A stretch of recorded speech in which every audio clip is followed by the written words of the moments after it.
The Chez Moi was my bar when I was in school, first time in the big city, hoping to find lesbians out of a storybook, to be honest. So maybe think of your first bar, any first bar. What did you want? What did you get? I secretly wished for danger and fistfights that mostly didn't happen, happy to skip the main floor and go down to the basement. Hold up your phone and align the image on the phone with the street if you can. Walk with me east toward the old Chez Moi. It's the 1980s. Listen to the beautiful and crappy music. Don't make fun of it. It's the music we fuck to. Hold my hand. Walk. Look like you've been here before, like you know what you're doing. I haven't been to a lesbian bar before, not a real one, and I'm so self-conscious I've taken up smoking so I can look busy. On the best weekends, the lineup is almost all the way to Church Street, and if you start it young, you can be cruised for the 2-minute-long walk to the end of the line. It feels forever. Some busy nights you put your name on the wait list and it will be shouted out into the street. You mustn't worry that you sneak around, don't fit in, grope your girlfriend in the back seat of a car. Remember, here I am, 14, first taste of power, my hand in the band of her pants, edging them down, her body tense and afraid and saying yes, my hungry fingers turning her gently and relentlessly from one kind of girl into another. The kind to whom I will say heartless things eventually because I'm young and electric and afraid on the inside. Sometimes you look back and see how you were just so monstrous. You just do. Oh, yeah, look at you. Hi, mama. Yes, down. We're the only lesbians in our high school. In high school, we just break things. It's a wonder we didn't die. We head from Montreal or Owen Sound or London or Ottawa or Buffalo or Brockville or Vancouver or Moose Jaw to the Chez. Before the Chez, whenever I was in a car, I acted out the scene from Desert Hearts, desperate kissing with a sad and utterly irrelevant backstory playing in my head. It's amazing I'm here now, to walk down this street and pretend I know how to get into this bar. Hundreds of people at the Chez, mostly women but lots of gay men too. Look over there.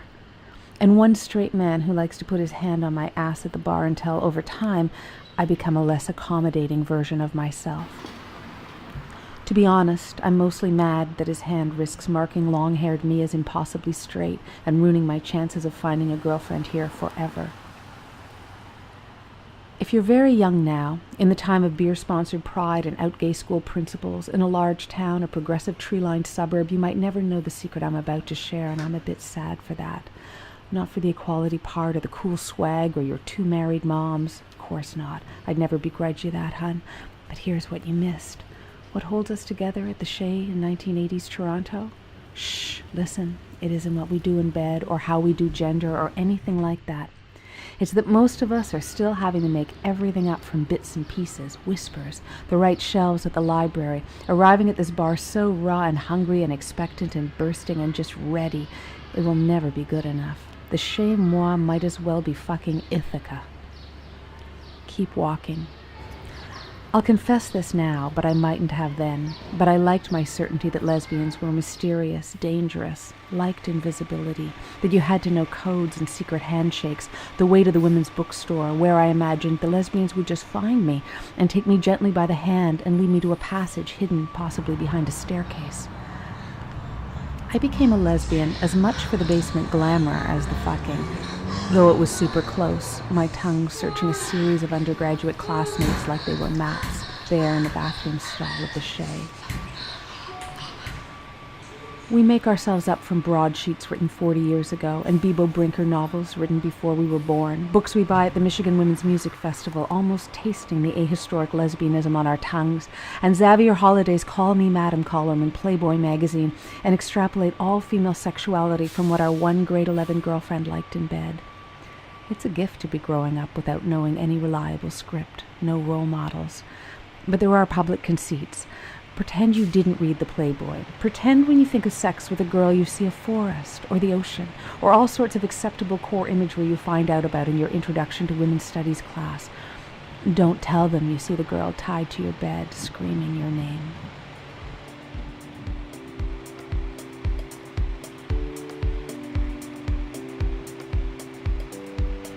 Keep walking toward the bar. Stop here. Reach out, feel the ghosts hanging around the alleyway, not held together by pride marches or a propensity and budget for really, really decent gin. What did we have in common? We've seen every single movie with a lesbian intertext that's come out this year. Yes, even the one with Marielle Hemingway. We grimly sat through that like we were supporting our country at war. But more, when I sleep with these women later, their eyes full of knowing, when I come rocking against them, I know their story is not my story. Can't be, but... Hey, is that Katie Lang? Wow. Wait. First we need to open that door. Baby, we know how good we'd be. We know and fuck it up, but we never wish we didn't know. She braces and moves her knee between the girl's legs and waits a long moment before she kisses her.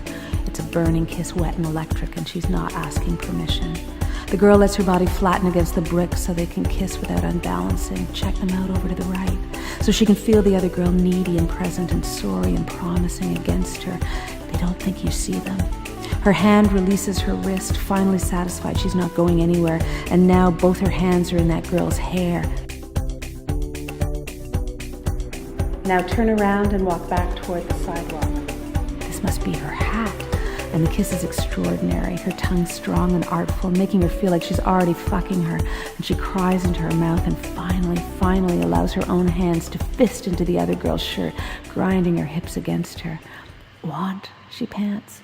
Yes, me too, so fucking much, so fucking long. And they scream into the alleyway. I watch girls' reflections in the massive mirrors of the Chez and fetishize their bravery as much as the curve of their waists. Depressingly, there were few knife fights. Still, I was a regular at the Chez Moi 4 or 5 nights a week. My girlfriend, long-haired, wild and musical, would swing from the outdoor patio beams, and I would glare at the women who dared look at her until they gave me a half-hearted cheers. I liked to pretend I was a knife fight waiting to happen. I always liked to dance with the oldest butch women in the bar. In my fantasy life, I assumed they would be madly complimented. I see now they were probably confused and creeped out at a 17-year-old mooning hopelessly over them like they were an idea. I was on my way to the Chez to meet friends the night it closed so unceremoniously. We were all outside staring at the padlock, the big yellow sign, and someone said the DJs had been tipped off and had taken all their records, and someone else said something about them disappearing women's culture, and I earnestly agreed, somehow actually pleased that what we had was so fragile, ephemeral. Oh, I loved that at 19, that my culture was so dangerous it had to be erased. I loved the women in the alley with me, who I knew to be sentimental. The closing of the Chez Moi was almost worth it, just for the effect. How would we recognize each other now? Where would our army of sexual experimentals congregate? We were very drunk that night as we theorized this, naked on some stranger's living room floor. We all liked the Rose and the lesbian bar that opened later, but the first time I went, I marched past the front door to look for the hidden side entrance. Did that chandeliered bar even have a basement? The dancing and the girls and the kissing were still so sweet. But with the closing of the Chez, something important was over.